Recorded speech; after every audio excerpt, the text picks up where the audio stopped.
Oh, a little bit of the bubbly. I wanted to be your father. I never wanted to be your father figure. You have a father, but your father's dead.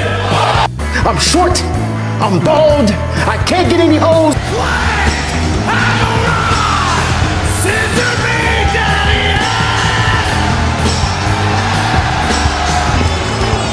She's on me, bitch. Tonight you meet the team of Thunder Tits. Adam! You fucking Marc! Fire me! I'm gonna do some real cowboy shit! Must be juju. Goodbye. Mwah. Good night.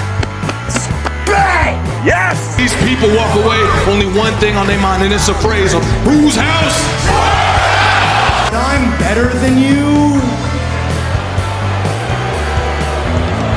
And you know it! Restore the feeling. Bravo, I am the feeling.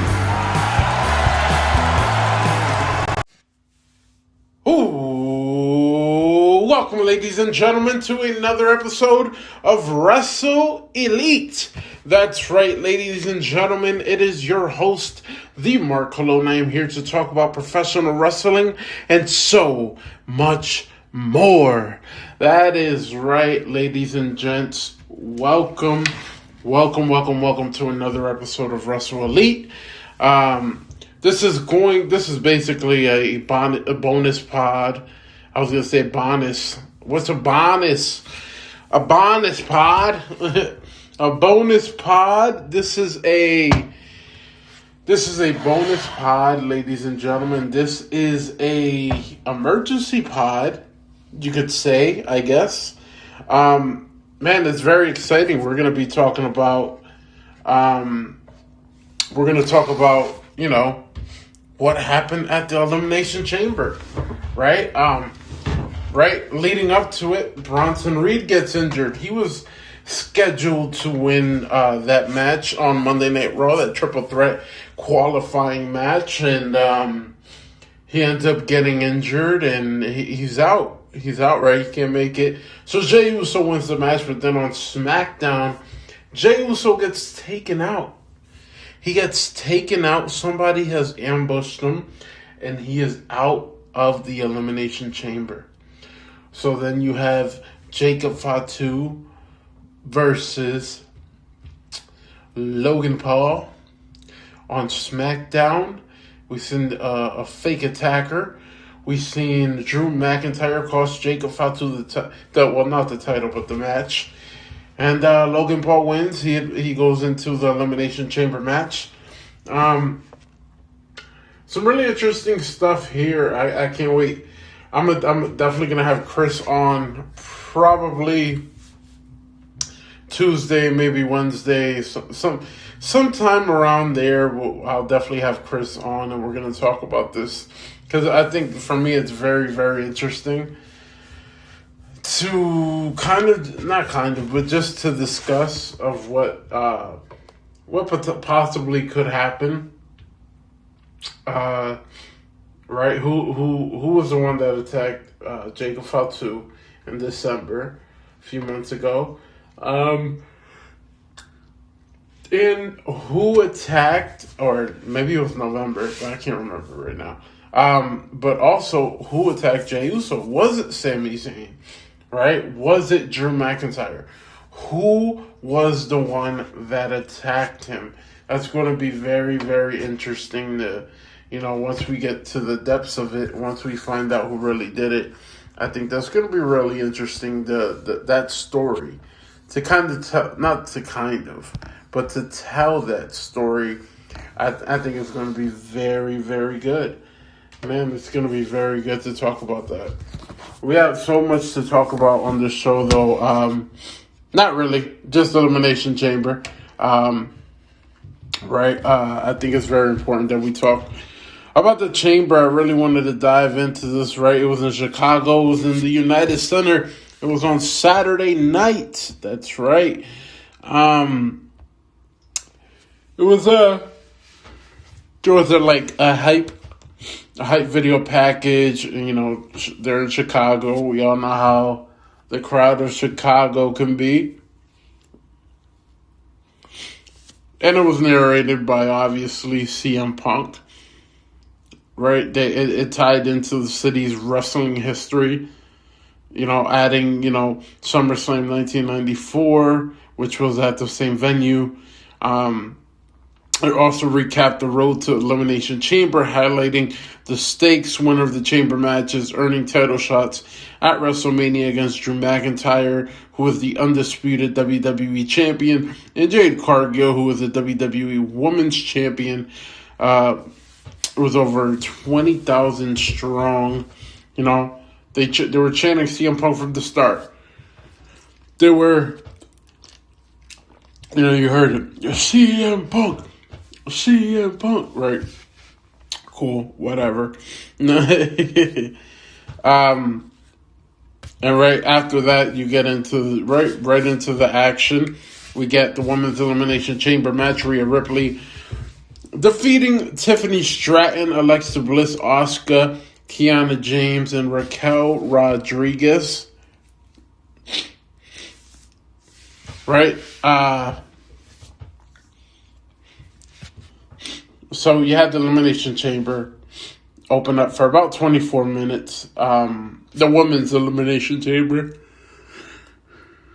which usually they do it like that. They'll have either the women's or the men, just like the Royal Rumble kind of. Money in the Bank as well. They always kind of do it like that. But the positives start with Tiffany Stratton and Kiana James duking it out first. Which I thought was pretty good, and then it was solid, but it was a slow build, which usually it kind of is, depending who's in there. But then we've seen Asuka enter third. We think then we would see Alexa Bliss would pop in fourth. And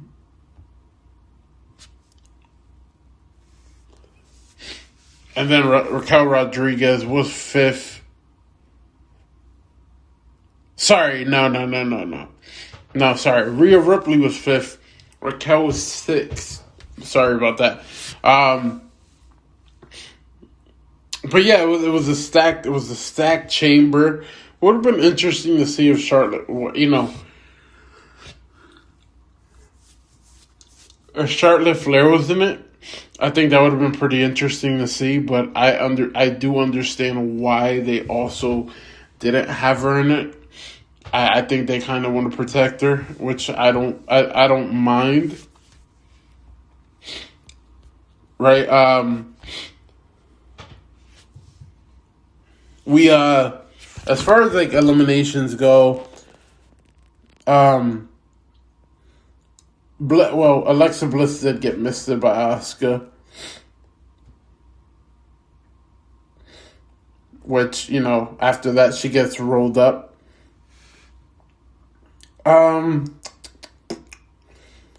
So that happened, and then Rodriguez was dominating, but then Raquel Rodriguez did get eliminated as well.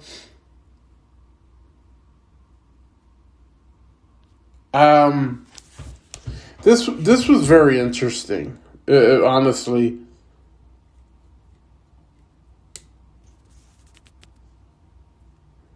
We also we can also add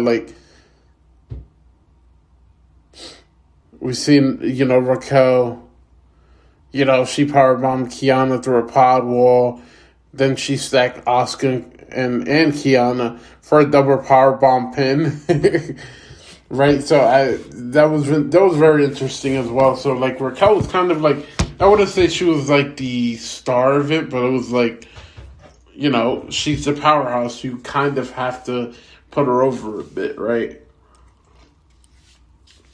I thought that was very interesting, but I thought that was very good. I thought that was very good, very solid.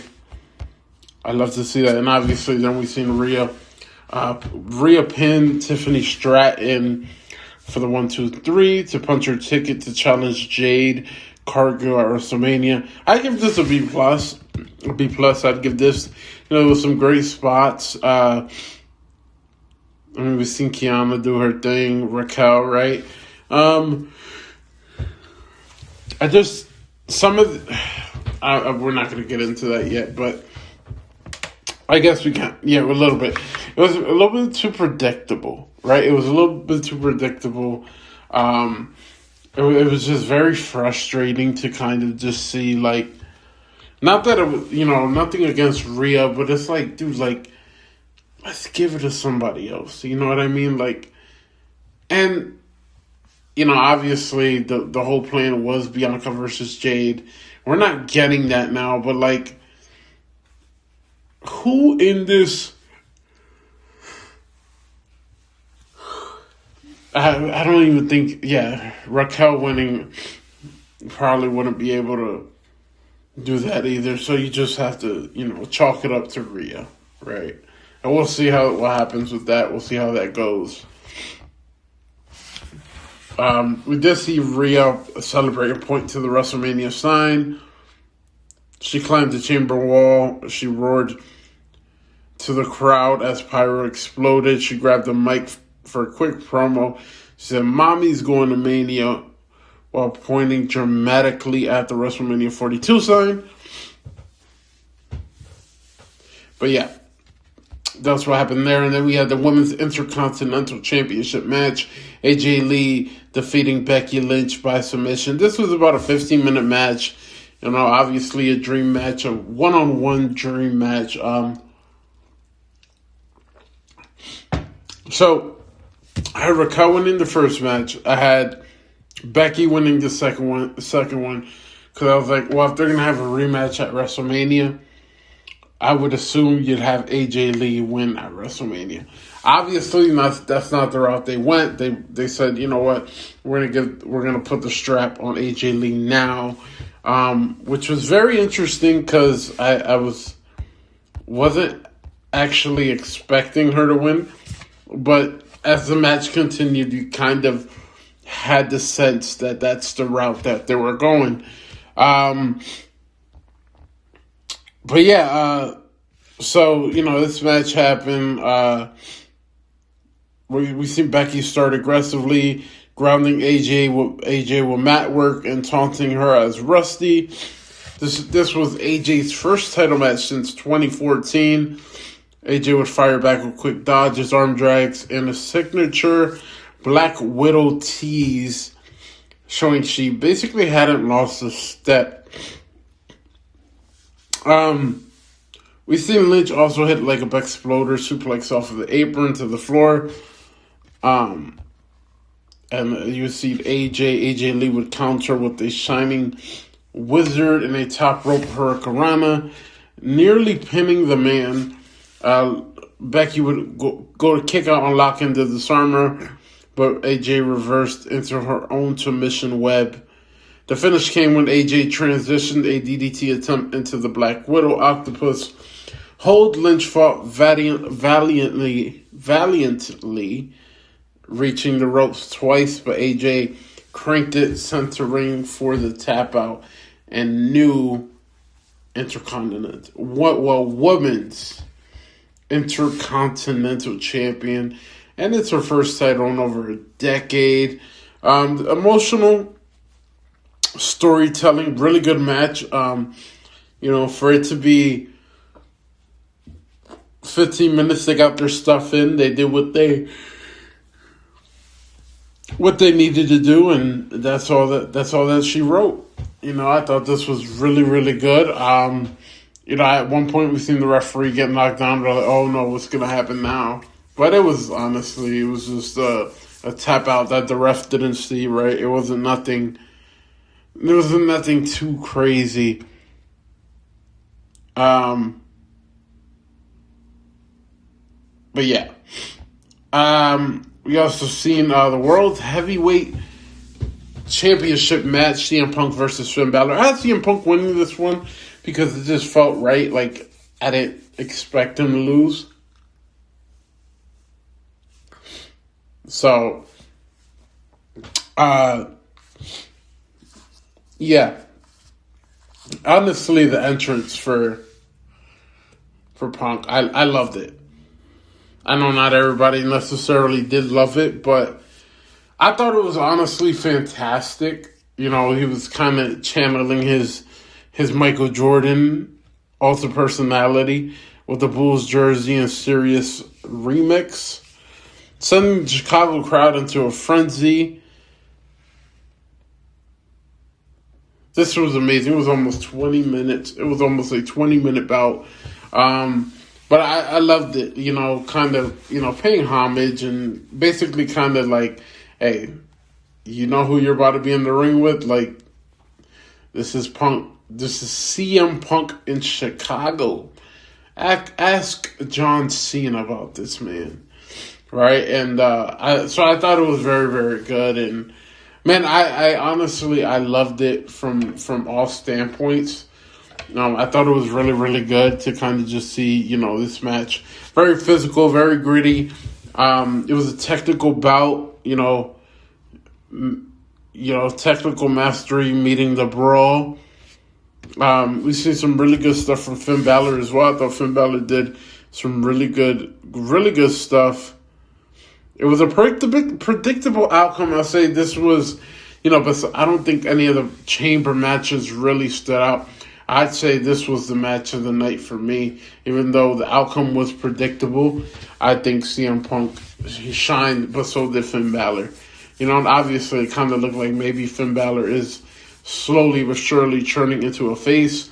After the match, he shakes Finn Balor, as Finn Balor would shake CM Punk's hand. So I want basically giving him his respect, giving him his dues.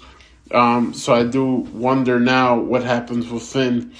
That'll be very interesting to see.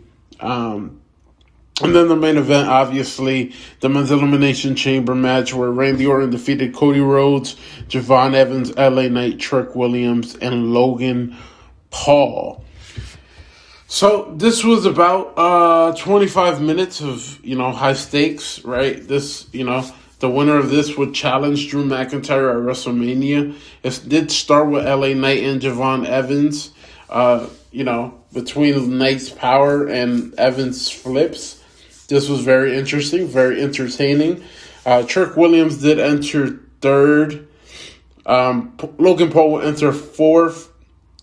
Cody would be fifth, and Randy would be sixth, would be last. And the drama really did ensue once the fake masked man showed up again. This time it was a different person. And right, so security comes out and everything. They're dealing with the fake masked man. You know, Trick Williams is dazed. He needs help getting out. So they're helping him. So everybody's distracted. Nobody knows exactly what's going on. And then you see a second masked man enter the ring. He super kicks and then curb stomps Logan Paul, right? And then he would reveal himself to be Seth Rollins, which I thought was very, very good. It was very good, in my opinion. I thought it was a very good way to kind of, reveal who was under the mask. I loved it. And we would see Cody eliminate Logan due to the help from Seth, right? And then there was only 3 left. There was only 3 left, man. There was 2 left, actually. Yeah, at that point, there was 2 left, and we would see Drew McIntyre then would come out, and he would, attack Cody, and then Randy tried to make the save, and he would attack Randy, but then the 2 got the upper hand on Drew. Cody, being too occupied with Drew, would get an RKO and would lose 1-2-3 to Randy Orton. I have to give this a B. maybe a B minus. The interference was a bit much. The interference was a bit much, in my opinion. I thought it was just,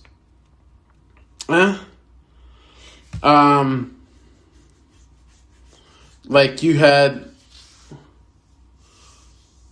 and maybe spreading them out a little bit. Like you could have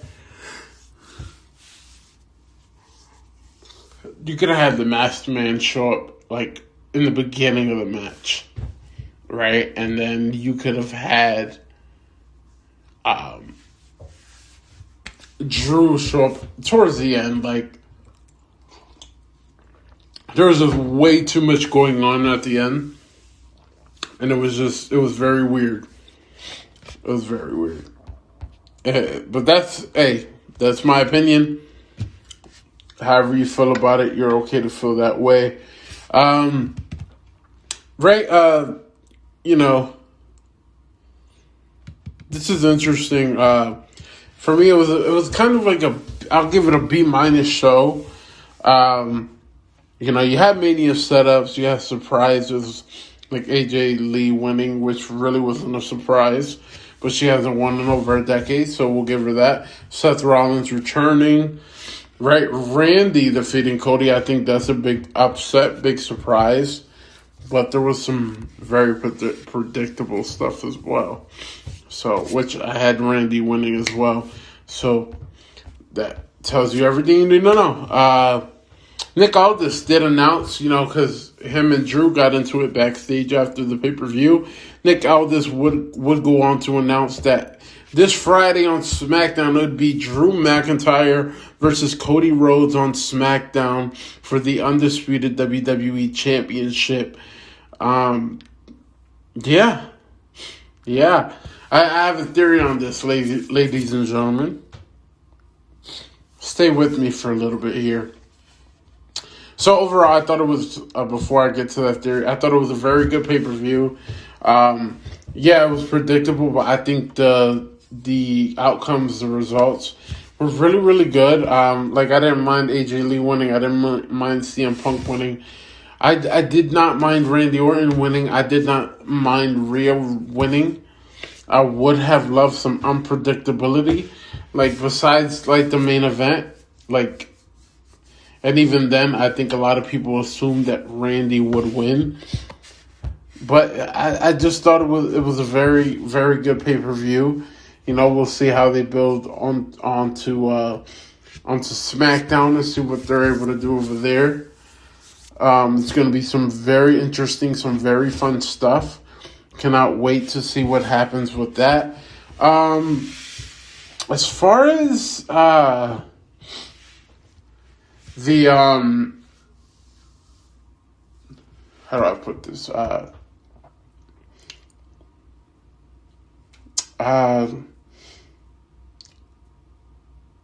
The Drew McIntyre stuff. So if Jacob Fatu doesn't interfere and make this like a fatal 4-way, which if that happens, and you're probably maybe think you'd make this a fatal 5-way, right? You have Drew McIntyre versus Randy Orton versus Cody Rhodes versus Jacob Fatu versus Sami Zayn for the undisputed WWE Championship at WrestleMania. Or you could do a fatal 4-way between Jacob Fatu, Cody Rhodes, Drew McIntyre, and Randy Orton. So, it'll be very interesting to see. I'm very excited for it. Cannot wait to see what happens with this. Some really, really good stuff. Some really entertaining stuff, to say the least. But I have a feeling if that doesn't happen, then this Friday, Cody Rhodes will defeat Drew McIntyre to become the new undisputed WWE champion. He'll go on to WrestleMania to defend his title against Randy Orton, where one of them will turn heel. And then also at WrestleMania, I could potentially see Drew McIntyre versus Nick Aldis at WrestleMania as well. Maybe you could do Sami Zayn versus Jacob Fatu, right? Or I don't know exactly what you would do with those other two, but you definitely have to do Nick Aldis versus Drew McIntyre. Because Drew McIntyre has he's disrespected Aldis way too many times. And I would love to see Nick Aldis, get in the ring once before, because I think he's retired or he's just not interested in wrestling. Whatever the case is, I would love to see him have one match in WWE. Like, I remember when the Bloodline stuff was happening with Roman and stuff, and I remember Aldis, there was a tease there between Aldis and Roman. Like, dude, I honestly, I would love it. I would love it. I feel like we need that. But yeah, it should definitely be interesting. I'm super excited for it. I cannot wait to see what happens on SmackDown. Cannot wait to see what happens on Raw either. Raw is a stacked show as well. So I cannot wait for that stuff. Ladies and gentlemen, I appreciate you guys. I love you guys. Ladies and gentlemen, this is the Marc Cologne on Wrestle Elite. Until next time, and next time could be very, very soon. I appreciate you guys. I love you guys. And I cannot wait to do this again with you guys next week. Goodbye.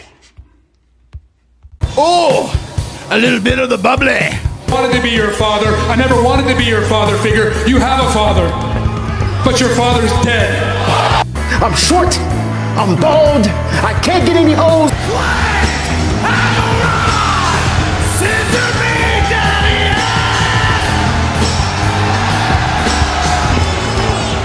She's on me, bitch.